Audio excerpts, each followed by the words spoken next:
वो IDF soldier अपनी rifle लिए खड़ा था रंतीसी रमल्ला वेस्ट बैंक में, और एक आईडीएफ चौकी उसी के पीछे थी। उसको नहीं पता था कि आगे जो कार आ रही है वो फिलिस्तीनी रेजिस्टेंस की कार है, तेजी से उसकी तरफ बढ़ती है। वो उसके हाथ में राइफल है, वो ट्रिगर दबाने जा रहा है, ट्रिगर नहीं दबती है, ट्रिगर नहीं दबती है। उसके पहले वो गाड़ी आईडीएफ सोल्जर को कुचल के निकल जाती है। अमरीश मिश्रा स्पीक में आपका बहुत बहुत स्वागत है। मैं 14 जून 2024 कल मैं वीडियो नहीं बना पाया। मैंने आपसे 13 जून वाले वीडियो में ये बात कही थी कि मैं 14 को शायद ना बना पाऊं, मैं ट्रैवल कर रहा था। अभी मैं आपको आज 14 जून और 15 जून के 2 वीडियोस मैं आपके सामने रखूंगा, क्योंकि बड़े महत्वपूर्ण घटनाएं 14 जून और 15 जून को हुई हैं। 14 जून को देखिए, जो रंतीसी की ये बड़ी घटना है, एकदम निर्मम, मतलब जिसको हम कह सकते हैं कि सही में फिलिस्तीनी रेजिस्टेंस। हमसे अगर कोई पूछे आपसे कि कैसे कह रहे हो तुम कि फिलिस्तीनी रेजिस्टेंस जीत रहा है, तो एक बात कहो और खुल के कहो, बिना घबराए कहो। ये नहीं कि वो ठीक है, वो सही है, उनके साथ इंसाफ है, वो सब कुछ है, लेकिन जीत कैसे रहे मैदान में, क्योंकि वो तो सीधी जीत हार की बात है ना। तो उनसे कहो कि इजरायली सेना जितनी निर्मम है, जितनी रूथलेस है, उससे डबल फिलिस्तीनी रेजिस्टेंस रूथलेस है। जब इजरायली देखिए, जो इजरायली सैनिक फायर नहीं कर पा रहे हैं, यह होता है खौफ। जैसे रशियन रेवोल्यूशन में रेड टेरर, लाल आतंक, जो कम्युनिस्टों का आतंक, उसी ने जिताया गरीबों को और वर्किंग क्लास की सरकार को। चाइना में भी लाल आतंक उसने जिताया। और 1857 में भी जो एक 1857 के जो फाइटर्स थे, जो इस्लामिक जिहादी और हिंदू धर्म योद्धा, उनका आतंक, यानी जो भगवे का, ये भगवा बीजेपी वाला नहीं, जो 1857 वाला भगवा था, असली भगवा, जो मुसलमानों के साथ खड़ा हुआ था, भगवा और जो हरा झंडा, दोनों का जो आतंक था, दोनों का मिला जुला जो आतंक था 1857 में, जिसने अंग्रेजों, ईस्ट इंडिया कंपनी, दुनिया की सबसे बड़ी मल्टीनेशनल कंपनी जो दुनिया पे राज करती थी, उसको खत्म कर दिया। ये जो आतंक है, देखिए, आप खुल के कहिए कि आतंक का जवाब आतंक है और उससे बड़ा आतंक है। और ये देखिए, हमें एक वीडियो से समझ में बात आ जाती है। जो आदमी जिसने लड़ाई देखी है, जो लड़ाइयों में रहा है, वो आदमी समझ जाता है कि इस एक घटना का मतलब है कि इजरायली घबराए हुए हैं, वो गोली नहीं चला पा रहे हैं। और रंतीसी में जो घटना हुई, मैं बार बार कह रहा हूं, रंतीसी रमल्ला वेस्ट बैंक, 14 जून 2024 को फिलिस्तीनी रेजिस्टेंस की एक गाड़ी ने आईडीएफ सोल्जर्स, एक आईडीएफ सोल्जर्स को, जो बंदूक लिए सामने खड़ा था, एकदम जैसे फिल्मों में आप देखते हैं, उधर से गाड़ी आ रही है, तर इधर से हीरो चलाता है, गाड़ी उड़ जाती। यहां क्या हुआ? यहां हीरो की जो तथाकथित हीरो, विलेन एक्चुअली, उसका हाथ जम गया और पूरी की पूरी गाड़ी उसको कुचल गई। उसके पर मतलब पता ही नहीं चला, वो पूरी तरह से उसका शरीर क्षत विक्षत हो गया और इस समय जो हालत है कि उसकी मौत हो चुकी। अब ये जो देखिए पॉइंट है, ये पॉइंट एक ऐसा पॉइंट है जो आपको वाकई मतलब एक आपको नया आयाम देता है, सोचने के भी नए तरीके खोलता है कि अगर इस तरह से हो रहा है तो इसका मतलब है कि फिलिस्तीनी रेजिस्टेंस ग्राउंड पे जीत रहा है। और ये रोज बताने की बात है, रोज कहने की बात है, रोज ऐसी घटना घट रही, मैं बता रहा हूं। लेकिन कभी कभी ऐसी घटनाएं इतने बड़े लेवल पे हो जाती हैं जिनका एक मतलब होता है। और ये देखिए, छोटा डिटेल है, ये कोई नोट नहीं करेगा कि वो वीडियो में जो आप देखिए कि वो राइफल हाथ में चला नहीं पा रहा है, लेकिन मैंने नोट की और यही मेन पॉइंट है। बाकी मैंने बाद में देखा कि जो फिलिस्तीनी वेबसाइट्स हैं, अरबिक वेबसाइट्स हैं, उन्होंने भी इस बात को माना। अब देखिए, हम आते हैं 14 जून की और घटनाओं पे। यमन ने देखिए 3 जहाजों पे हमला किया 14 जून को, वेरबीना, एथीना और सी गार्जियन, और तीनों जो हैं वो डूबने के कगार पे हैं। इसके पहले जो 12 और 13 जनवरी को, 12 जनवरी को जो ट्यूटर एक जहाज था, ट्यूटर, उस पे जो यमन ने हमला किया था, वो डूबने लगा। और आज पूरी मतलब उसमें एक कयास लगाई जा रही थी कि वो डूब सकता है। आज वो काफी हद तक डूब चुका है। उसके क्रू को इवैक्यूएट करा लिया गया। उस पर देखिए, यमन ने गोली नहीं चलाई। जब क्रू इवैक्यूएशन हो रहा था, जो अंदर लोग थे, क्योंकि वो कई देश के लोग थे जो काम करते थे, ट्यूटर जो जहाज है, कमर्शियल जहाज, वो इससे इजराइल से जुड़ा था, इसलिए उस पर हमला किया। तो क्रू जो कि सोमालिया के भी थे, इंडिया के भी थे, उसमें पाकिस्तानी भी थे, उसमें और भी बहुत सारी नेशनैलिटीज थी, 11 नेशनैलिटीज के थे, कुछ उसमें ये ताइवानीज भी थे, तो क्रू पे यमन ने हमला नहीं होने दिया। और कर सकता था, वो पूरे क्रू को खत्म कर सकता था, लेकिन उसने ये कह दिया कि तुम क्रू को इवैक्यूएट कर लो। अभी जो 3 शिप्स आज जिन पे हमला हुआ है वो भी पूरी वो डूबने का उनका पूरा खतरा। देखिए शुरू में यमन जब हमला करता था, इतनी सारी 145 से ऊपर शिप्स पे अटैक कर चुका है, तो वो सिंक नहीं करती थी। आपने शुरू में देखा होगा, उसमें यह बात सामने आती थी कि उसने इंटरनेशनल स्मगलिंग का एक रैकेट एक्सपोज कर दिया यमन ने, जो किसी को उम्मीद नहीं थी, वो हमको भी नहीं थी भाई। और यमन ने तो इसलिए मारा कि वो इजराइल और अमेरिका के जहाज हैं, और फिलिस्तीन और गाजा की लड़ाई में यमन फिलिस्तीनी रेजिस्टेंस के साथ है, इसलिए उसने मारा। लेकिन उसमें इंटरनेशनल एक स्मगलिंग का रैकेट एक्सपोज हो गया।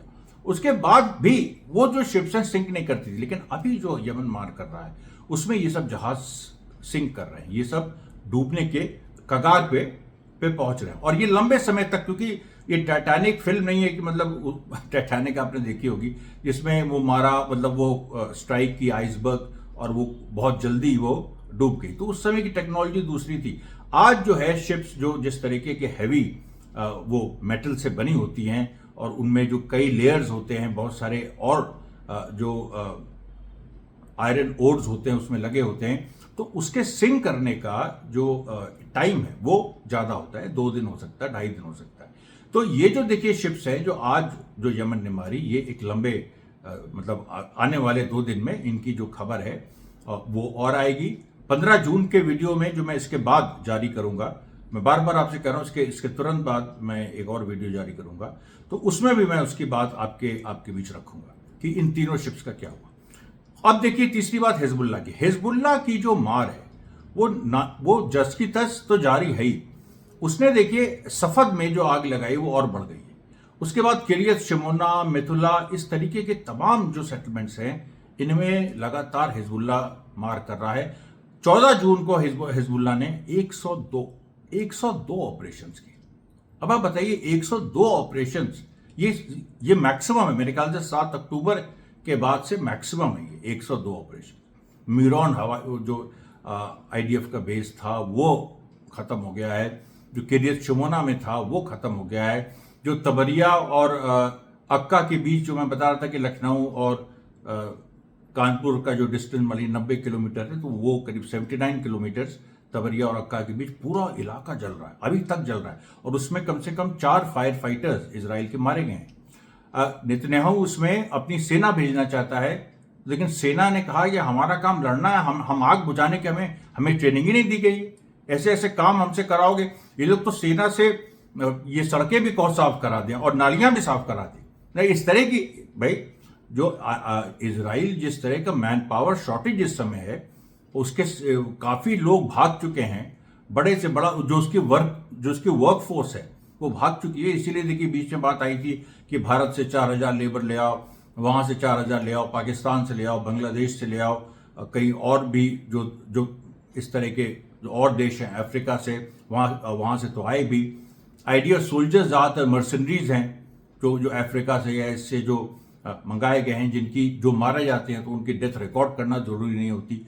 ये सब बातें हैं। तो इजराइल की जो अपनी रेगुलर सेना को वो हर तरह के काम में घुसाने की कोशिश करे। खबर आप आई होगी, आपको याद होगा कि जिसमें कुछ सड़कों को यहां भारतीय सेना को भी साफ कराया गया था जब 2014 में जब नरेंद्र मोदी आए तो उसके बाद।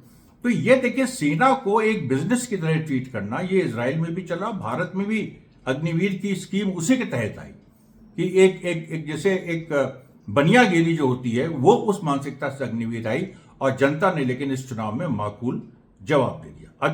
अब इसकी बात आई गई है तो मैं आपको बता दूं कि भारत के इलेक्शन में बहुत सारे इंटरेस्टिंग एस्पेक्ट्स हैं। आप दंग रह जाएंगे कि किस तरीके से किस सीट पे कैसे वोट पलटा। ये बात आपको कोई नहीं बता सकता।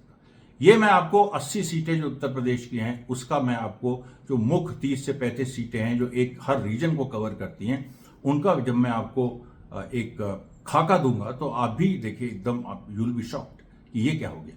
तो और यही मैं जो फिलिस्तीनी रेजिस्टेंस की जो रिपोर्टिंग हमारी है वो इसीलिए खास मानी जाती है क्योंकि हम डिटेल में जाते हैं। अब देखिए डिटेल जो एक जो डिटेल की बात आई तो इसमें देखिए जो हिब्रू साइट्स हैं वो हिजबुल्लाह के बारे में क्या लिख रही है। हिब्रू साइड है इरियात अर्नोत। अब इरियात अर्नोत ने यह लिखा है कि हिजबुल्ला की जो स्ट्राइक रेट है, कि मतलब वो जो मार करता है और उसका प्रिसिशन क्या है, तो वो कह रहे हैं 50% से ऊपर है, अराउंड 52-53%। और जो आईडीएफ स्ट्राइक करती है लेबनान, उसका स्ट्राइक रेट क्या है, वो 22%। तो कहां 52%, कहां 22%?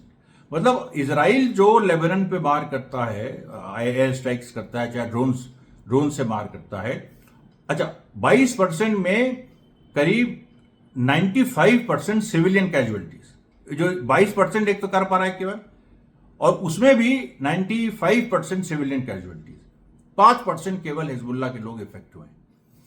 जो हिजबुल्ला ने 52% मार की है, उसमें 45% मिलिट्री टारगेट हिट किए उसने।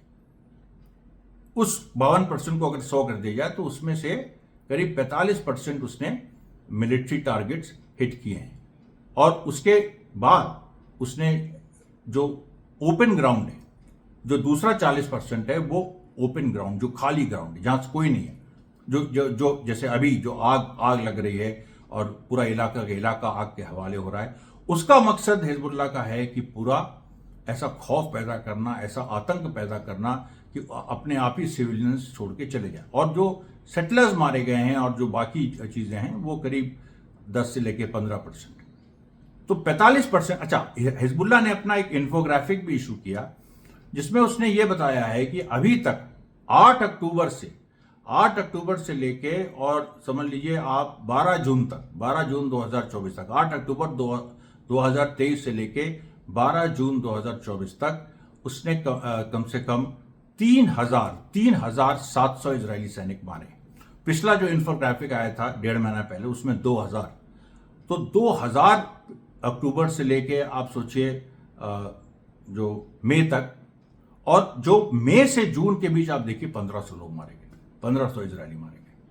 ये बिल्कुल क्लियर हो गया है, इसमें कोई दो राय नहीं रह गई। और इसमें देखिए जो पहली बार जो इजरायली हिब्रू मीडिया है, वो इसको एक्सेप्ट भी कर रहा है। और वो ये कह रहा है कि हिजबुल्ला के पास 3 नई चीजें आ गई हैं कि प्रिसाइज मॉनिटरिंग, उसकी जो मॉनिटरिंग है, सर्विलेंस है, वो बहुत प्रिसाइज है। वेस्टर्न कंट्रीज के लेवल का इंटेलिजेंस गैदरिंग, उसके पास जो इंटेलिजेंस गैदरिंग कैपेसिटी है हिजबुल्ला की, वो वेस्टर्न कंट्रीज के बराबर पहुंच गई है। और तीसरी बात, रियल टाइम डॉक्यूमेंटेशन, कि जो वो करता है उसको डॉक्यूमेंट करता है और फिर रिलीज करता है, ताकि कोई शक ना रह जाए कि हिजबुल्ला ने देखिए ये मार की। अभी कल का वीडियो है जो उसने, अब मतलब हिजबुल्ला की ये कैपेबिलिटी हो गई है कि नॉर्थ इजराइल में आप मिलिट्री साइट्स को मार रहे थे सबको, लेकिन आप ये तक लोकेट कर पा रहे हैं कि इजरायली हमवी जीप्स, जो मिलिट्री जीप्स हैं, वो कहां हैं, और उन पे आप सीधे अटैक कर रहे हैं। अब जब इस तरीके का प्रिसाइज अटैक है, इजराइल तो इसके करीब भी नहीं पहुंचा। इजराइल ने तो कहीं, इसीलिए वो 22% पे है। वो तो इसके मतलब उसने, और ज्यादातर उसने सिविलियंस मारे हैं लेबनान में, उसने सिपाहियों पे, हिजबुल्ला पे उस तरह का नुकसान किया ही नहीं। और ये क्लेम करते हैं कि हमने हजारों हिजबुल्ला के सिपाही मार दिए। अरे कहां यार, झूठ बोलने की कोई तो इंतहा होगी कहीं से। तो अब लेकिन देखिए हिब्रू मीडिया से ये बातें सामने आ रही है, और हिब्रू मीडिया जो है वो इस बात को एक्सपोज कर रहा है। अच्छा, एक और बात देखिए कि जो 4 लोग नुसैरत कैंप से छुड़ाए गए होस्टेजेस, जिनको छुड़ाने के लिए करीब 300 से ऊपर फिलिस्तीनी नागरिकों को मार डाला इजराइल ने, उसमें जो 3 आईडीएफ अपने खुद के इजरायली होस्टेजेस को मार दिया, उसको डिनाई करता रहा आईडीएफ कि नहीं ऐसा नहीं है। आज कह रहे हैं 14 जून को हमास ने उसका प्रूफ रिलीज कर दिया कि ये देखो प्रूफ है कि ये 3 लोग मारे गए। और उसमें वीडियो उसने रिलीज किया कि तीनों का, ये तीनों जिंदा थे और तीनों का वो स्टेटमेंट है, और उसके बाद तीनों नहीं है। अब ये पूरी एक पूरा नैरेटिव इजराइल गढ़ने की कोशिश कर रहा है कि किसी तरीके से हम देखिए इस तरह से हम वहां पर होस्टेजेस को मारा जा रहा है, ये कर रहा है। लेकिन वो मतलब जो उसने नैरेटिव गढ़ने की कोशिश की उसके बाद, जब नुसैरत कैंप की घटना के बाद, कि हम देखिए होस्टेजेस छुड़ा रहे हैं, हमास तो उन पर जुल्म कर रहा है, जबकि सच्चाई ये है कि होस्टेजेस जो बाहर निकले हैं, जिनको हमास ने छोड़ा है, उन्होंने हमास की तारीफ ही की है। अब जो पूरी बात आ रही है कि हमास ने जब ये रिलीज कर दिया कि 3 होस्टेजेस तुमने अपने मार दिए, तो जो 3 होस्टेजेस जो मारे गए हैं उनके जो परिजन हैं वो धरने पे बैठे हुए हैं, और उनमें से जो एक फादर है 80 साल का, उसने भूख हड़ताल की धमकी दी, लेकिन उसको काउंटर उसको थ्रेट दिए जा रहे हैं, इजरायली पुलिस उस पर हावी हो रही है, ये सारी चीजें हो रही है। और एक बात आपको बता दें कि जो डिफेंस मिनिस्टर येवस गैलेंट, अब देखिए डेस्परेशन का अब लेवल देखिए, हिजबुल्लाह की वजह से क्या स्थिति पैदा हो गई। फ्रांस के प्रेसिडेंट मैक्रोन ने एक ट्राईपार्टाइट सेटलमेंट प्रपोज किया जिससे हिजबुल्लाह और इजराइल के बीच लड़ाई रुक सके, और उसमें ट्राईपार्टाइट मतलब फ्रांस, इजराइल और हिजबुल्लाह उसके हिस्सा होंगे, 3 पार्टियां उसके हिस्सा होंगी। उससे इतना झल्ला, ये जो येवस गैलेंट इजराइल के डिफेंस मिनिस्टर है, इतना झल्ला गए कि फ्रांस जो उनका एलाई है, जो अमेरिका के बाद सबसे ज्यादा एड दे रहा है इजराइल को इस लड़ाई के समय, और मैक्रोन हमेशा उन्होंने नेतन्याहू का सपोर्ट किया है, उन्होंने मैक्रोन को खरी खोटी सुना दी एक्स पे, ट्विटर पे, मतलब फॉर्मली ट्विटर है, एक्स प्लेटफॉर्म, उस पर उन्होंने खरी खोटी सुनाने की कोशिश की, मतलब सुना दी, कोशिश किया येवस गैलेंट को, और उसको इजराइल की सरकार को खंडन करना पड़ा। इजराइल की सरकार ने कहा कि ये येवस गैलेंट के अपने व्यक्तिगत व्यूज हैं। वही जैसे भारत में जो आरएसएस हमला कर रही है बीजेपी के ये खराब चुनाव परिणाम आने के बाद, तो ये कह दिया जा रहा है कि नहीं वो व्यक्तिगत व्यूज हैं। तो उसी तरह की सिचुएशन है कि वो व्यक्तिगत व्यूज हैं, और इससे इजराइल का स्टेट इसको नहीं मान रहा। लेकिन आप हालत देखिए, हिजबुल्लाह ने जहां पर ले आके पटका है, जो यहिया सिनवार ने कहा, जो मैंने आपको वीडियो में बताया कि हमने इजराइल को गाजा में वहीं ले आके पटका जहां हम चाहते थे, वही हिजबुल्लाह भी वही कर रहा है। गाजा में हमास ने किया, नॉर्थ इजराइल में हिजबुल्लाह ने वहीं ले आके पटका है जहां पर हिजबुल्लाह चाहता था। और जो हिब्रू मीडिया कह रहा है कि हिजबुल्लाह अपनी शर्तों के हिसाब से अब जो लड़ रहा है, वो अब सच्चाई साबित हो रही है। यमन अपनी शर्तों पे अमेरिका को और ब्रिटेन को अपनी शर्तों पे मारता है, अपने हिसाब से। जितनी भी एयर स्ट्राइक्स कर लो यमन के ऊपर, लेकिन अपने हिसाब से यमन चूज करता है किसको मारना है, कब मारना है। ये अमेरिका और ब्रिटेन की हालत हो गई। अब देखिए 14 जून को जो फिलिस्तीनी रेजिस्टेंस ने जो करीब 11 मरकवा टैंक्स उड़ाए, उसमें से 7 राफा में और 4 जो हैं वो सेंट्रल गाजा में। उसके बाद जो राफा की जो 2 जगह कम से कम राफा में कुछ इमारतों में जो आईडीएफ के लोग छुपे थे, उस पर हमास के फाइटर्स ने सीधे वार किया, जिससे वो बिल्डिंग्स ढह गई और उसमें आईडीएफ सोल्जर या तो मारे गए और या घायल हो गए। तीसरी जो बड़ी घटना, जो एक और अपाची हेलीकॉप्टर इजराइल का, उस पर SAR मिसाइल से अटैक हुआ है, और उसको ये जो अटैक हुआ है, ये देख, और ये मतलब आप सोचिए, हमास के पास, जैसे हिजबुल्लाह के पास सर्फेस टू एयर मिसाइल है, हमास के पास नहीं है, लेकिन हमास हाथ में लेके उस एयर मिसाइल मारता है हेलीकॉप्टर्स को, और उसमें कई बार 3-4 बार मारा, वो पहले मिस की, एक शायद लगा था जिसके बारे में खबर छुपा दी गई। लेकिन ये जो 14 जून का अटैक हुआ है, इसमें हेलीकॉप्टर, आप देख सकते हैं कि हेलीकॉप्टर के पीछे का हिस्सा जल रहा है।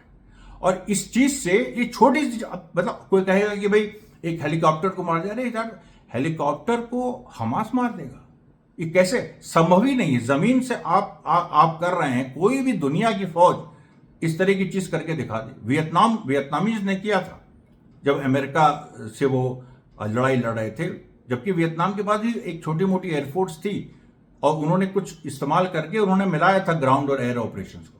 हमास के पास तो कोई एयरफोर्स इस तरह की नहीं, सिवाय ग्लाइडर्स के, जो हवा में उड़ के फायर करते हैं। मतलब एक प्लेन्स आपके पास नहीं है, आपके पास ग्लाइडर्स हैं, पैराग्लाइडर्स हैं, जो आर्म रहते हैं, मशीन गन, हवा में उड़ते हैं, वो गोली चलाते हैं और वो फिर नीचे आते हैं। उसमें से कई मारे भी जाते हैं, जो 7 अक्टूबर में भी यूज हुआ था। तो ह्यूमन एयरक्राफ्ट एक हमास ने क्रिएट की है। और अब सोचिए कितना ये, मतलब आज के दौर में इस दिलेरी के साथ ह्यूमन एयरक्राफ्ट क्रिएट करना, ये कितनी बड़ी बात है। उसके बाद देखिए वेस्ट बैंक में भी कम से कम जो पूरी बात, एक नई बात सामने आई कि जो पैलेस्टीनियन अथॉरिटी महमूद अब्बास की है, उसको इजराइल ने इन्फिल्ट्रेट कर दिया। इसीलिए पैलेस्टीनियन अथॉरिटी और पैलेस्टीनियन रेजिस्टेंस के बीच बहुत सारी इधर झड़पें हुई। और फिलिस्तीनी रेजिस्टेंस जो है वेस्ट बैंक में, मैंने आपको हमेशा कहा है कि वेस्ट बैंक में उतना उस तरीके गाजा की तरह कोई ऑर्गेनाइज रेजिस्टेंस नहीं जिसकी 10वें साल ट्रेनिंग हुई है। वो 2021 में शुरू हुआ और जिसमें जो सॉर्ड ऑफ जेरूसलम लड़ाई लड़ी जो यहिया सिनवार ने लीड की थी खुद अल-अक्सा मस्जिद को बचाने के लिए, और जिसमें हमास विजयी हुआ था। तो 2021 के बाद वहाँ पर आर्म ग्रुप्स और उनकी ट्रेनिंग वगैरह शुरू हुई, और उसमें से बहुत सारे ग्रुप्स ऐसे थे जो पैलेस्टीनियन, जैसे पैलेस्टीनियन अथॉरिटी में फादर है तो जो लड़का है वो पैलेस्टीनियन रेजिस्टेंस में था, और पैलेस्टीनियन अथॉरिटी पैलेस्टीनियन रेजिस्टेंस को मदद करती थी पहले। इसराइल ने लेकिन 7 अक्टूबर के बाद इन्फिल्ट्रेशन करके कई पैलेस्टीनियन अथॉरिटी के जो इस तरह के ऑफिसर्स थे जो सिंपैथेटिक थे पैलेस्टीनियन रेजिस्टेंस के प्रति, उनको अगवा कर लिया या उनको न्यूट्रलाइज कर दिया, और ऐसे क्रिमिनल एलिमेंट्स भर के इन्फिल्ट्रेट कर दिया। और अब वो क्रिमिनल एलिमेंट्स पैलेस्टीनियन रेजिस्टेंस पे हमला कर रहे हैं, उनको मारने की कोशिश कर रहे हैं। लेकिन पैलेस्टीनियन रेजिस्टेंस भी जवाब दे रहा है, और उसने कम से कम पिछले एक हफ्ते में ऐसे 50 से 55 क्रिमिनल जो एलिमेंट्स हैं पैलेस्टीनियन अथॉरिटी के, और महमूद अब्बास को ये बात पता, उनको कंडेम करना चाहिए था, लेकिन वो साइलेंट है। ऐसे 50 से 55 क्रिमिनल एलिमेंट्स रेजिस्टेंस ने उठाए हैं, और उनको उठा के टॉर्चर किया, कायदे से पब्लिक टॉर्चर।